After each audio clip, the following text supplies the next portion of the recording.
ತಪೋ ವಿದ್ಯಾ ವಿರಕ್ತ್ಯಾದಿ ಸದ್ಗುಣೌಘಾಕರಾನಹಂ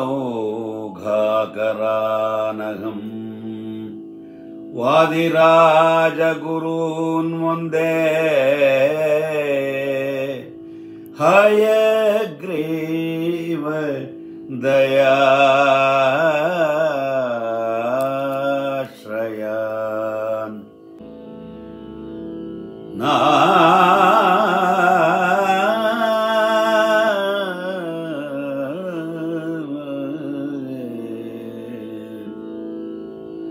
ವೇಣಿ ಮಾಧವನ ತೋರಿದೆ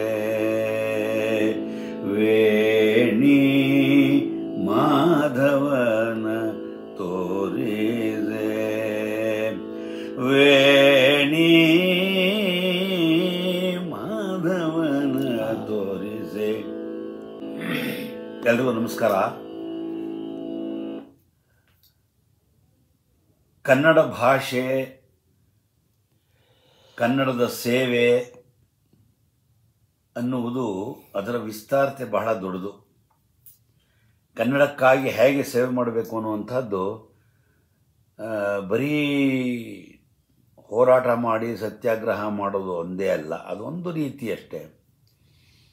ಆದರೆ ಕನ್ನಡ ಸಾಹಿತ್ಯಕ್ಕೆ, ಕನ್ನಡ ಸಂಗೀತಕ್ಕೆ, ಕರ್ನಾಟಕದ ಈ ಮಣ್ಣಿಗೆ ಯಾವ ಥರ ಸೇವೆ ಮಾಡಬಹುದು ಅನ್ನುವ ವಿಚಾರ ಬಂದಾಗ ನಮ್ಮ ಅನುರಾಗ್ಸ್ ಸಂಗೀತ ಗುರುಕುಲ ಮಾಡ್ತಾ ಇರತಕ್ಕಂತಹ ಅದ್ಭುತವಾದ ಒಂದು ಕನ್ನಡ ಸೇವೆ ಕನ್ನಡ ಗಜಲ್ ಗಾನಯಾತ್ರೆ ಎನ್ನುವಂಥದ್ದು. ಏನು ಗಜಲ್ ಅಂದ್ರೇನು ಅಂತಂದರೆ, ನನಗೆ ತಿಳಿದಿರೋ ಮಟ್ಟಿಗೆ ಇದೊಂದು ಶೃಂಗಾರ ರಸಪ್ರಧಾನವಾದಂತಹ ಗೀತೆಗಳು. ಶೃಂಗಾರ ಅಂದರೆ ಅಶ್ಲೀಲ ಅಲ್ಲ. ಶೃಂಗಾರ ಅನ್ನುವಂಥದ್ದು, ಈ ಶೃಂಗಾರ ರಸ ಭಗವಂತನಿಗೆ ತುಂಬ ಹತ್ತಿರವಾದಂಥದ್ದು. ಏಕೆಂದರೆ ಇಲ್ಲಿ ಶೃಂಗಾರದಲ್ಲಿ ಬೇರೆ ಯಾವ ಅಪೇಕ್ಷೆಗಳು ಇರೋಲ್ಲ, ಬರೀ ಭಗವಂತನ ದರ್ಶನ ಒಂದೇ. ಮುಕ್ತಿಗಾಗಿ ಭಗವಂತನನ್ನು ಸಂಗೀತದ ಮೂಲಕ ಪ್ರಾರ್ಥಿಸುವಂತಹ ಒಂದು ರಚನೆಯನ್ನು ಗಜಲ್ ಅಂತ ಹೇಳ್ತೀವಿ. ಆದರೆ ಕನ್ನಡದಲ್ಲಿ ಹಿಂದಿಯೇ ಜಾವಳಿಗಳು ಅಂತ ನಾವು ಕನ್ನಡ ಸಂಗೀತದಲ್ಲಿ ಹೇಳ್ತೀವಿ. ಜಾವಡಿ ಸುಮಾರು ಒಂದು 17-18 ಶತಮಾನದಲ್ಲೇ ಜಾವಡಿಗಳು ಪ್ರಚಾರದಲ್ಲಿತ್ತು. ಆದರೆ ಅಷ್ಟಾಗಿ ಅದು ವೇದಿಕೆಗೆ ಬರಲಿಲ್ಲ. ಆದರೆ ಈಗ ನಾನು ಹಾಡಿದ್ದೆಲ್ಲ ಸದ್ಗುರು ವಾದಿರಾಜ ಸ್ವಾಮಿಗಳು ಮಾಡಿರುವಂತಹ ಶೃಂಗಾರ ರಸದ ಪ್ರಧಾನವಾದಂಥ ಸಾಹಿತ್ಯ. ಅರ್ಥಾತ್ ಒಬ್ಬ ಯತಿಗಳು, ಮಹಾನ್ ಶ್ರೇಷ್ಠ ಯತಿಗಳು ಒಂದು ಈ ಶೃಂಗಾರ ಪ್ರಧಾನವಾದಂತಹ ರಚನೆಯನ್ನು ಮಾಡಬೇಕಾದರೆ ಅದು ಸ್ವಾಮಿಗೆ ಎಷ್ಟು ಪ್ರಿಯ ಅಂತ ನೀವು ಅರ್ಥೈಸ್ಕೊಳ್ಬಹುದು. ಹಾಗಾಗಿ ಕನ್ನಡದಲ್ಲಿ ಒಂದು ಹೊಸ ಹೊಸ ಪ್ರಯೋಗಗಳು ಸಂಗೀತದ ಮೂಲಕ ಆಗಬೇಕಾದರೆ ಇದೊಂದು ಒಳ್ಳೆಯ ದಿಟ್ಟತನದ ಹೆಜ್ಜೆ ನಮ್ಮ ಅನುರಾಗ್ ಸಂಗೀತ ಗುರುಕುಲ ಮಾಡ್ತಾ ಇರುವಂಥದ್ದು. ಏಕೆಂದರೆ ಈ ಗಜಲ್ ಸಾಹಿತ್ಯದಲ್ಲಿ ಕಾಠಿಣ್ಯ ಇರಲ್ಲ, ಕ್ಲಿಷ್ಟತೆ ಇರಲ್ಲ, ಸುಲಭ ಸಾಧ್ಯವಾದ ಸರಳ ಸಂಗೀತ ರೂಪವನ್ನು ನಾವು ಕಾಣ್ತೀವಿ. ಯಾವತ್ತು ಸಂಗೀತ ಅನ್ನುವಂಥದ್ದು, ಸಾಹಿತ್ಯ ಅನ್ನುವಂಥದ್ದು ಸರಳವಾಗಿರುತ್ತೆ, ಆಗ ಅದು ಹೃದಯ ಸ್ಪರ್ಶಿಯಾಗಿರುತ್ತೆ. ಅದಕ್ಕೆ ಒಂದು ಒಳ್ಳೆಯ ಶಾರೀರನ ನಾವೇ ಕಲ್ಚರ್ ಮಾಡ್ಕೊಳ್ಬೇಕಾಗುತ್ತೆ. ಅದಕ್ಕೆ ಒಂದು ಸಿದ್ಧತೆ ಬೇಕಾಗುತ್ತೆ, ಅದಕ್ಕೆ ಒಂದು ಸಾಧನೆ ಬೇಕಾಗುತ್ತೆ. ಈ ಎಲ್ಲ ವಿಚಾರಗಳು ನಮ್ಮ ಅನುರಾಗ್ ಗದ್ದಿ ಮತ್ತು ಅವರ ಟೀಮ್ಗೆ ಒದಗಿ ಬಂದಿರೋದು ನನಗೆ ತುಂಬ ಸಂತೋಷವಾದ ವಿಚಾರ.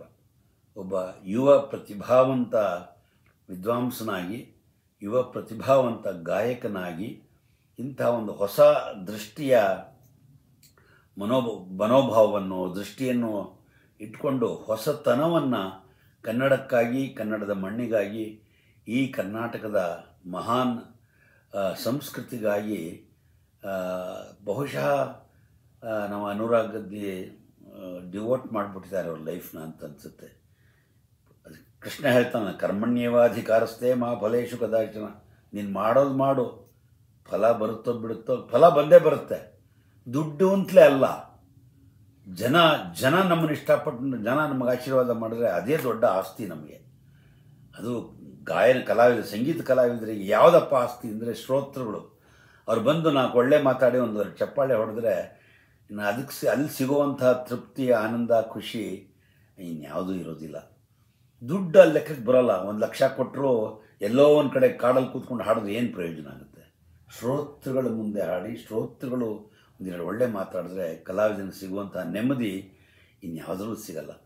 ಹಾಗಾಗಿ ನಮ್ಮ ಅನುರಾಗ್ ಗದ್ದಿ ಮಾಡ್ತಾ ಇರುವಂಥ ಕೆಲಸ ಬಹಳ ಇವತ್ತಿಗೆ ಬೇಕಾಗಿರುವಂಥದ್ದು. ಏಕೆಂದರೆ ಇನ್ನೂ ಕಲೆ ವಿಸ್ತಾರವಾಗ್ತಾ ಹೋಗ್ತಾ ಇರಬೇಕು. ಒಂದರಲ್ಲೇ ನಿಂತ್ಕೊಳ್ಳೋಕ್ಕಾಗಲ್ಲ, ನಿಂತು ನೀರ ಆಗಬಾರ್ದು, ವಿಸ್ತಾರ ಆಗಬೇಕು. ಹಾಗೆ ಇವರು ಮಾಡ್ತಾ ಇರ್ತಕ್ಕಂಥ ಕೆಲಸಕ್ಕೆ ಸಂಪೂರ್ಣವಾದ ಯಶಸ್ಸು ಸಿಗಲಿ ಅಂತ ನಾನು ಸದ್ಗುರು ವಾದಿರಾಜರಲ್ಲಿ ಪ್ರಾರ್ಥನೆ ಮಾಡ್ತಾ, ಈ 1 ವರ್ಷದ ಈ ಮಹಾನ್ ಯಾತ್ರೆ ಅಥವಾ ಜಾತ್ರೆ ಭಾಳ ಯಶಸ್ವಿಯಾಗಿ ನಡೀಲಿ. ಜನ ಇದನ್ನು ತುಂಬ ಆತ್ಮೀಯವಾಗಿ ಸ್ವೀಕಾರ ಮಾಡಲಿ. ಇದೇ ರೀತಿಯ ಒಂದು ಹೊಸ ಪ್ರಯೋಗಗಳು ನಮ್ಮ ಅನುರಾಗ್ ಸಂಗೀತ ಗುರುಕುಲದಿಂದ ಹೊರಬರಲಿ. ತನ್ಮೂಲಕವಾಗಿ ನಮ್ಮ ಕನ್ನಡದ ಸಂಸ್ಕೃತಿ ಇನ್ನೂ ಶ್ರೀಮಂತವಾಗಲಿ. ಕನ್ನಡ ಭಾಷೆ, ಗೇಯ ಭಾಷೆ, ಕನ್ನಡದ ಗೇಯ ಸಾಹಿತ್ಯ ಇನ್ನೂ ವಿಸ್ತಾರವಾಗಲಿ. ಇನ್ನೂ ಅನೇಕ ರೀತಿಯ ಹೊಸತನಗಳನ್ನು, ಹೊಸ ಚಿಗುರನ್ನು, ಹೊಸ ವಿಚಾರವನ್ನು ಮಂಥನ ಮಾಡುವಂಥ ಅವಕಾಶವನ್ನು ಭಗವಂತ ನಮ್ಮ ಅನುರಾಗ್ ಗದ್ದಿ ಮತ್ತು ಅವರ ಟೀಮ್ಗೆ ಒದಗಿಸಿಕೊಡಲಿ ಅಂತ ಹೇಳ್ತಾ, ಅವರಿಗೆ ಶುಭವನ್ನು ಕೋರ್ತಾ, ಅವರಿಗೆ ಯಾವಾಗಲೂ ನಾನು ಅಭಿನಂದನೆಗಳನ್ನು ಸಲ್ಲಿಸ್ತಾ, ಅವರಿಗೆ ಶುಭವನ್ನು ಮತ್ತು ಅವರ ಬದುಕಿನಲ್ಲಿ ಹೊಸ ಒಂದು ಚಿಂತನೆಯನ್ನು ಮಾಡಿದ್ದಕ್ಕಾಗಿ ಅಭಿನಂದನೆಗಳನ್ನು ಸಲ್ಲಿಸ್ತಾ ನನ್ನ ಮಾತಿಗೆ ಮಂಗಳವನ್ನು ಹಾಡ್ತಾ ಇದ್ದೀನಿ. ನಮಸ್ಕಾರ.